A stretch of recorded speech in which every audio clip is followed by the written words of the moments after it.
আচ্ছা তাসিন, তাহলে আজকে তুমি বর্তমান বিশ্ব সম্পর্কে আমাদেরকে শর্ট একটা ধারণা দাও, কি ভবিষ্যতে কি হইতে চলতেছে।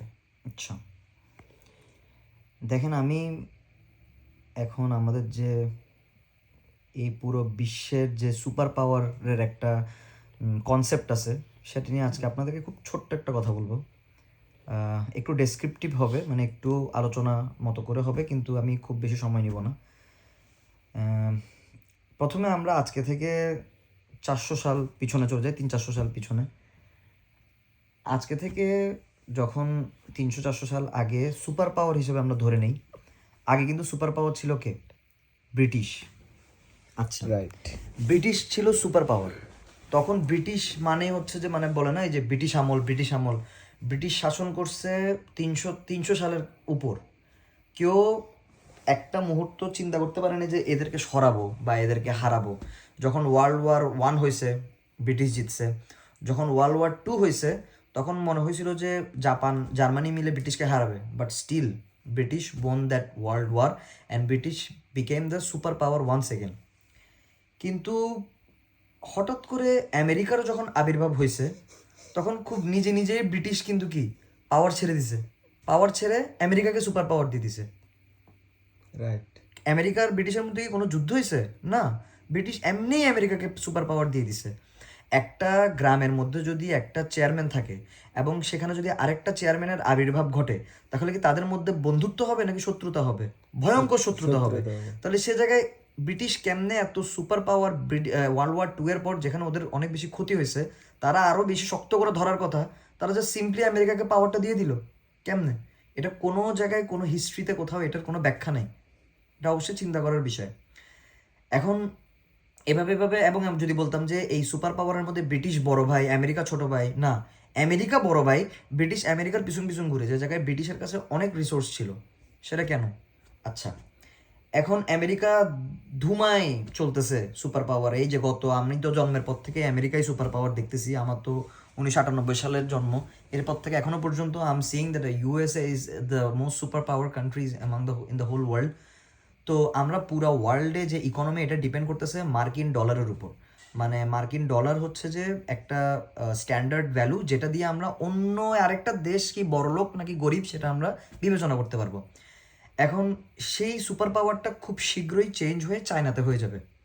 কেমনে? এটা আমি এই প্লটটা কেন টানছি, কারণ হচ্ছে এই যে ইরান আর দুবাইয়ের যে, ইরান আর আমেরিকা ইসরায়েলের যে যুদ্ধটা লাগছে রিসেন্টলি, তো ওখানে ওরা কি হুরমুজ যে ক্যানেলটা আছে, সেই ক্যানেলটা ইরান বন্ধ করে দিয়েছে। এখন আমেরিকা একটা প্রপোজাল বা রিকোয়েস্ট যাই বলেন না কেন, যে এটা আবার খুলে দাও, কারণ দেখাই যাচ্ছে আমাদের, আপনিও দেখতেছেন অস্ট্রেলিয়াতে এখন তেলের দাম কত, আমরা গাড়ি চালানোর আগে এখন 10 বার চিন্তা করতেছি।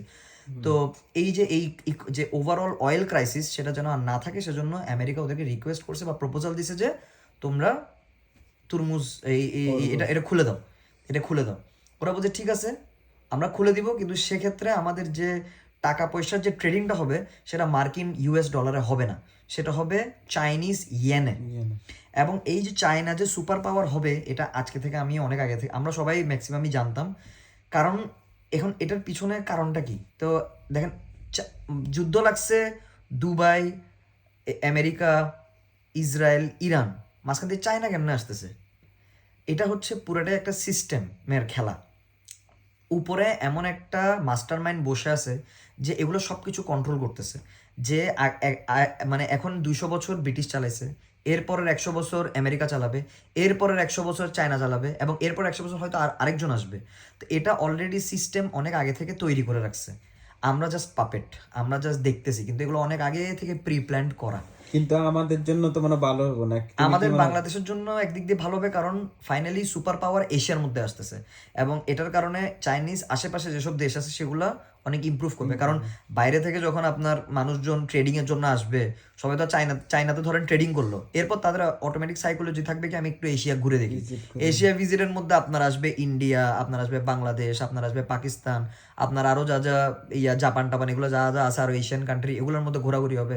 তখন শুধু থাইল্যান্ডের মধ্যে বা ইন্দোনেশিয়ার মধ্যে সীমিত থাকবে না, তখন মানুষজন বাংলাদেশও এমনিও আসে, বাট তখন আরো বেশি হবে। তখন বেশি। আপনার ইকোনমিক বুম যেটা বলে, সেটা এশিয়া ভিত্তিক হয়ে যাবে কাইন্ড অফ। বাট এটা হয়তো আরো একটু টাইম আছে, কারণ ইউএসএ এখনো সুপার পাওয়ারে আছে। বাট আমি জানি খুব শীঘ্রই আগামী কয়েক বছরের মধ্যেই চাইনা সুপার পাওয়ারে চলে আসবে। তখন কি অস্ট্রেলিয়ার থেকে এটি আমাদের দেশে পড়তে যাবো না, স্টুডেন্ট বিষয়ে আমরা দিব নাকি? সেটা দেখেন, বাংলাদেশে এখনো অলরেডি কিন্তু অনেক স্টুডেন্ট পড়তে আসে, অবশ্যই যেমন হচ্ছে যেমন পাকিস্তান পাকিস্তান, বা হচ্ছে আপনার ভুটান ভুটান, বা নেপাল, ওখানে কিন্তু আপনার যে ডাক্তারির যে এমবিবিএস এর ভ্যালু সেটা কিন্তু অত বেশি না কম্পেয়ার টু বাংলাদেশ। এই জন্য আমি প্রচুর ইরানিয়ান স্টুডেন্ট, পাকিস্তানি স্টুডেন্ট, অনেক স্টুডেন্ট কিন্তু বাংলাদেশে পড়ালেখা করতে আসে এখনো। করতেছে। বাট যদি বাংলাদেশ, এটা ডিপেন্ড করে কখন, যে ওই স্পেসিফিক কান্ট্রিটা যদি অনেক ইমপ্রুভ করে তখন হচ্ছে ওই দেশে ইন্টারন্যাশনাল স্টুডেন্টের ভ্যালু বাড়বে। তো আমার মতে হ্যাঁ, যদি এশিয়াতে এরকম ইকোনমিক বুম হয় তাহলে বাংলাদেশ কেন, অন্যান্য আমাদের আমাদের এখন পড়ালেখার সেন্টার হচ্ছে কি জার্মানি, কানাডা, ইউএসএ, অস্ট্রেলিয়া, এইসব দেশ। কারণ এগুলাকে আমরা ফার্স্ট ওয়ার্ল্ড কান্ট্রি হিসেবে ধরি। যদি কারণ ফার্স্ট ওয়ার্ল্ড কান্ট্রি হিসেবে ধরি কারণ এগুলো হচ্ছে ইংলিশ কান্ট্রি সব, বেসিক্যালি সুপার পাওয়ারের আশেপাশে, সুপার পাওয়ারের সাথে একটু সামঞ্জস্য আছে, কানেক্টেড বেস। যদি চাইনিজ বা এশিয়ার মধ্যে সুপার পাওয়ারটা আসে তখন কিন্তু অটোমেটিক্যালি আমাদের মধ্যে এটা ডিস্ট্রিবিউট হয়ে যাবে। তখন দেখা যাবে বাংলাদেশও ইমপ্রুভ করতেছে, ওখানেও ইন্টারন্যাশনাল স্টুডেন্ট যাবে, ইন্টারন্যাশনাল মার্কেট বসবে, এই যে এতগুলো তখন ইন্টারন্যাশনাল। আমাদের লাইফটা আরেকটু ইজি হবে, তবে এটা আমরা পাবো না। না, আমরা পাবো না, হয়তো আমাদের বাচ্চা কাচ্চারা পাবে তখন। সেটাই ইন্টারন্যাশনাল যেসব ব্র্যান্ড আছে, ইন্টারন্যাশনাল যেসব ফার্ম আছে, এগুলা আমরা যদি এখন একটা গাড়ি অর্ডার করতে চাই আমাদের তো 200% ট্যাক্স দিয়ে গাড়ি আনা লাগে। কিন্তু আমি আর আপনি এখান থেকে গাড়ি কিনতেছি খুব সামান্য টাকায়, ভালো ভালো গাড়ি পাওয়া যায়, কারণ আমাদের ট্যাক্স দেওয়া লাগতেছে না। ওদের নিজস্ব বেস আছে এখানে, ওদের নিজস্ব কারখানা আছে এখানে, যেটা বাংলাদেশে নাই। কেন থাকবে? বাংলাদেশে সুপার পাওয়ার না, বাংলাদেশে ওখানে বেস দেওয়া লস। এখন যদি সুপার পাওয়ার বাংলাদেশের আশেপাশে হয় তাহলে ওখানেও আস্তে আস্তে কারখানাগুলো গড়ে উঠবে। অবশ্যই এশিয়ার জন্য তখন ভালো হবে, বাংলাদেশের জন্য ভালো হবে ওভারঅল। আচ্ছা ঠিক আছে, তাহলে আজকে আমরা এখানে এটা শেষ করি নাকি? অবশ্যই। নেক্সট আবারও দেখা হবে আবার নতুন কোনো টপিকস নিয়ে, ঠিক আছে? আর কেউ যদি, কিন্তু আমি আপনাদের কাছে একটা প্রশ্ন রাখতে চাই, সেটা হচ্ছে যে এই যে সুপার পাওয়ারের পরিবর্তন এটা কেন হচ্ছে, এটা আপনাদের উপর আমি ছেড়ে দিলাম। এটার আনসার আমি জানি, আমি আপনাদেরকে এরকম ওপেনলি দিতে পারবো না, দিলে হইতে পারে আমি কালকে গুম হয়ে যাব। এটার এরকম আনসার ওপেনলি দেওয়া উচিত না। এটা আপনারা অ্যানালাইসিস করেন, আমি বিশ্বাস করি আপনারা যদি এটা অ্যানালাইসিস করেন তাহলে আপনারা এটার উত্তর পাবেন।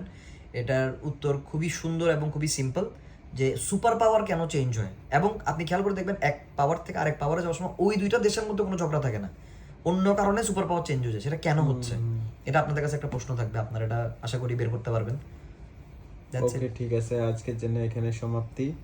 আর আবারও দেখা হবে নতুন কোনো বিষয় নিয়ে। আর যদি কারো কোনো বিষয় নিয়ে আমাদের এই বিশিষ্ট চিন্তাবিদ, আমি তো শুধু আমার ওপিনিয়ন আপনাদের কাছে রাখছি, আপনারাও আপনাদের ওপিনিয়ন আমাদেরকে জানাবেন।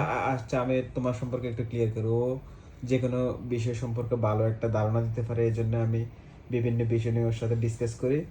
ও অ্যাকচুয়ালি এখনো কোনো একটা বিষয় এত ওরকম না, ওর চিন্তা শক্তিটা অনেক ভালো, ওই জন্য ওর মতামতগুলো অনেক যুক্তিসম্মত হয়। তো আমি বিশ্বাস করি, লজিক্যালি আলোচনা করি আর এগুলো আপনাদের সাথে শেয়ার করি। ইনশাল্লাহ এরকম আমরা ভবিষ্যতে আরো বিভিন্ন জিনিস নিয়ে শেয়ার করবো। আর আপনাদের যদি কোনো মতামত থাকে অবশ্যই আমাদেরকে কমেন্টে জানাতে পারেন।